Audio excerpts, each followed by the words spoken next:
Cuando hablamos del siglo de oro español siempre nos vienen a la mente algunos nombres. Cervantes, por supuesto, Lope de Vega, Velázquez, y luego está Francisco de Quevedo. Un hombre cuyo nombre es sinónimo de ingenio agudo y de palabras aún más agudas. No era solo un escritor. Era una fuerza de la naturaleza, una controversia andante con una pluma más poderosa que cualquier espada de su tiempo. Nacido en el corazón de la corte de Madrid, Quevedo vio el mundo desde una posición privilegiada, aunque crítica. Navegó por los complejos pasillos del poder, observando la hipocresía, la ambición y el absurdo de todo ello, y no tenía miedo de escribir sobre ello. Su vida fue tan intrincada y llena de contradicciones como su poesía. Era un cristiano devoto que pasaba sus noches en tabernas y burdeles. Un hombre de profunda erudición que se deleitaba con los insultos más vulgares. Esta dualidad es lo que lo hace tan fascinante. No era un santo de yeso o un villano unidimensional. Era profunda y desordenadamente humano. Quevedo vivió un periodo de inmenso cambio y eventual declive para el Imperio español, y su obra es un espejo perfecto de la grandeza y la decadencia de esa época. Capturó el alma de su país con una precisión que pocos han igualado, convirtiéndolo en una figura esencial para comprender no solo la literatura, sino la esencia misma de la España del siglo XVII. La gente a menudo lo imagina como una figura severa, mirando por encima de sus famosas gafas redondas. Pero esa imagen solo cuenta una parte de la historia. Debajo de ese exterior serio había un espíritu inquieto, un hombre que amaba un buen chiste tanto como un complejo debate teológico.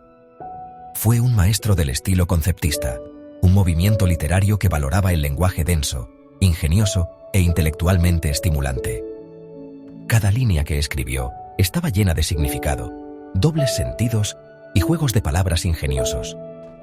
Quevedo no solo escribía, jugaba con el lenguaje, retorciéndolo para exponer las locuras de la sociedad en la que vivía. Su capacidad para ser profundo y profundamente divertido es un don raro. Esta combinación de potencia intelectual y una racha rebelde lo convirtió en una leyenda en su propia vida. Era admirado y temido a partes iguales. Podías encontrarlo debatiendo con eruditos un día y metiéndose en una pelea al siguiente. Se granjeó amigos poderosos e incluso enemigos más poderosos. Su vida fue un torbellino de creación literaria, intrigas políticas, exilio y prisión. Entender a Quevedo es comprender que su escritura no era solo un trabajo. Era su forma de vivir, de luchar, de reírse de un mundo que a menudo era cruel y absurdo. Fue, en todos los sentidos de la palabra, un personaje inolvidable en el escenario de la historia española. Entremos en materia. ¿Cómo era Quevedo cuando no estaba escribiendo?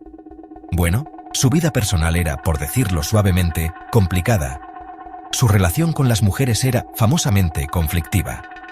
Se casó solo una vez, tarde en su vida, con una viuda llamada Esperanza de Mendoza, y el matrimonio fue un desastre que duró solo unos pocos meses. Muchos lo han calificado de misógino, y sus escritos a menudo contienen sátiras mordaces contra las mujeres. ¿Por qué? Algunas teorías apuntan a decepciones personales, otras a las actitudes sociales predominantes de la época. Sea cual sea la razón, su vida amorosa distaba mucho de ser un poema romántico. Era más bien uno de sus propios sonetos amargos y cínicos. Más allá del romance, Quevedo tenía otras pasiones más terrenales. Era un entusiasta cazador e, curiosamente, uno de los primeros en adoptar el tabaco, un hábito al que se entregaba con ganas. Pero sus lugares favoritos eran las tabernas y los burdeles de Madrid. Sus enemigos, y tenía muchos, nunca se cansaron de señalar esto. Intentaron usar su estilo de vida para desacreditarlo, pero Quevedo parecía abrazar su reputación como un hombre del pueblo, o al menos, un hombre de la noche. Fue en estos lugares menos reputados donde encontró inspiración, observando la cruda y sin filtro realidad de la vida que luego destilaría en sus brillantes obras satíricas. Encontró poesía tanto en la calle como en el palacio. Pero aquí está la paradoja. Este mismo hombre que frecuentaba establecimientos de mala reputación era uno de los individuos más cultos de su tiempo. Quevedo era un verdadero bibliófilo, un hombre obsesionado con los libros. Su biblioteca personal era legendaria, contenía más de 5.000 volúmenes, un número astronómico para una colección privada en el siglo XVII. Dominaba el latín, el griego y el hebreo, y tenía un conocimiento práctico de varias otras lenguas. Incluso inventó artilugios que le permitían leer y escribir mientras comía o estaba acostado. un testimonio de su insaciable sed de conocimiento. No soportaba perder ni un solo momento que pudiera pasar con sus amados libros. Este profundo intelectualismo coexistía con su lado más salvaje, creando una figura de inmensa complejidad.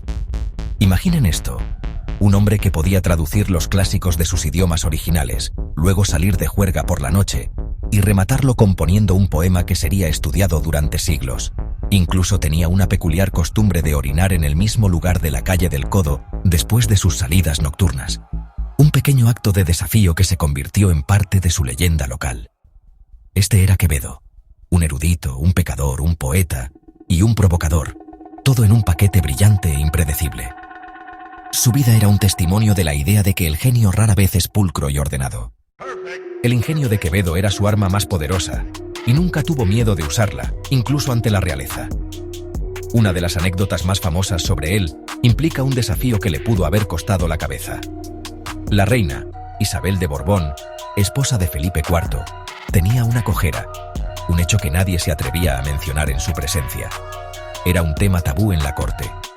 Algunos de los rivales de Quevedo, esperando verlo caer en desgracia, lo retaron a referirse abiertamente a la condición de la reina. Era una trampa, una tarea aparentemente imposible. Decirle a la reina que es coja sin ofenderla, para cualquier otro, habría sido un suicidio social. Pero Quevedo no era cualquiera. Aceptó el desafío con su característica audacia. Se acercó a la reina, sosteniendo 2 ramos de flores, uno de claveles blancos y otro de rosas rojas. Inclinándose ante ella, presentó las flores con una frase magistralmente elaborada. Dijo: «Entre el clavel blanco y la rosa roja, Su Majestad escoja». En la superficie, es una frase sencilla y educada. Entre el clavel blanco y la rosa roja, Su Majestad escoja. Parece bastante inocente, un cortesano ofreciendo un regalo a su reina. La elegancia del gesto fue desarmante, y la reina seguramente sonrió ante la encantadora presentación de las flores. El genio, sin embargo, estaba escondido en el doble sentido. El verbo español para elegir es escoja. Pero si desglosas los sonidos, escoja también significa escoja. Así, mientras le pedía educadamente que eligiera una flor, también estaba sutil y audazmente, declarando la verdad prohibida. Su Majestad escoja. Había cumplido el reto. Había dicho lo indecible, pero lo hizo con tal ingenio poético y ambigüedad que fue imposible ofenderse. La reina, probablemente impresionada por su descaro y brillantez lingüística, se divirtió en lugar de enfadarse. Quevedo había convertido una trampa mortal en una demostración de su intelecto incomparable. Esta historia resume perfectamente el talento de Quevedo. No se trataba solo de ser inteligente, se trataba de entender el poder, la psicología y la increíble flexibilidad del lenguaje. Sabía cómo caminar por la cuerda floja entre el elogio y el insulto, entre la verdad y la diplomacia. Usaba las palabras como un cirujano usa un bisturí, con precisión y audacia. Esta anécdota ha sido transmitida de generación en generación, no solo como una historia divertida, sino como una lección sobre el poder del ingenio. Demuestra cómo, en un mundo de etiqueta rígida y políticas peligrosas, una mente brillante podía ser la herramienta de supervivencia definitiva. Quevedo no solo sobrevivió, prosperó. En el mundo de la literatura, algunas rivalidades se vuelven tan famosas como las obras mismas. Piensen en Hemingway y Faulkner, o en Vidal y Meyler. Pero antes que todos ellos, existió la épica disputa entre Francisco de Quevedo y Luis de Góngora.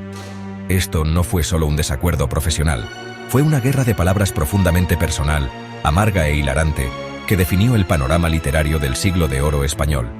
Eran los 2 titanes de la poesía española, pero representaban estilos opuestos. Góngora era el maestro del culteranismo, un estilo conocido por su lenguaje recargado, complejo y sus alusiones mitológicas. Quevedo, por otro lado, defendía el conceptismo, que se centraba en un juego de palabras ingenioso, conciso e intelectualmente denso. Su rivalidad se desarrolló en una serie de poemas mordaces e insultos que se lanzaron el uno al otro. Atacaron todo, desde sus estilos de escritura hasta sus apariencias físicas. Góngora se burló del pie zambo de Quevedo y de sus gafas. Quevedo, a su vez, escribió uno de los sonetos satíricos más famosos de la historia española, A una nariz, burlándose sin piedad de la prominente nariz de Góngora. El poema es una obra maestra de insulto sostenido, comparando la nariz de Góngora con todo, desde un alambique hasta una pirámide de Egipto. Fue brutal, personal y brillantemente elaborado, un ejemplo perfecto de cómo Quevedo podía usar su intelecto como arma para lograr el máximo efecto cómico y ofensivo. La historia más legendaria de su rivalidad, sin embargo, va más allá de la poesía e involucra una propiedad. La historia cuenta que Góngora vivía en una casa alquilada en Madrid que le costaba pagar. Quevedo, al enterarse de los problemas financieros de su rival, vio una oportunidad para el acto definitivo de superación. En un acto de increíble rencor y crueldad creativa, Quevedo compró la misma casa en la que vivía Góngora, únicamente para convertirse en su casero y tener el placer de desahuciarlo. Si bien la exactitud histórica de esta anécdota es debatida por los estudiosos, se ha convertido en una piedra angular de su leyenda, ilustrando perfectamente la profundidad de su animosidad mutua. Esta disputa fue más que un choque de dos egos. Representó un debate fundamental sobre la dirección de la literatura española. ¿Estaba la poesía destinada a ser un objeto exquisito y hermoso para la élite educada, como parecía argumentar Góngora? ¿O era una herramienta para diseccionar la sociedad, para la sátira y para expresar ideas complejas de una manera aguda y arraigada, como practicaba Quevedo? Su batalla los empujó a ambos a producir algunas de sus mejores obras, ya que constantemente intentaban superarse el uno al otro. Al final, su rivalidad no produjo un ganador, pero nos dejó un tesoro de literatura brillante, apasionada y profundamente personal que sigue cautivándonos hoy. ¿Cómo medimos el legado de un hombre como Quevedo? No es solo en los volúmenes de poesía y prosa que dejó. Su influencia está tan profundamente tejida en la cultura española que aparece en los lugares más inesperados. Tomemos por ejemplo sus gafas. Quevedo era notoriamente miope y usaba un tipo de quevedos, unas gafas que se enganchan en la nariz.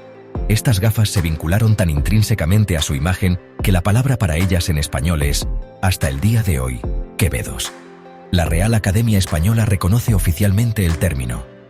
Imaginen ser tan icónico que un objeto cotidiano lleve tu nombre. Ese es el nivel de fama que alcanzó Quevedo.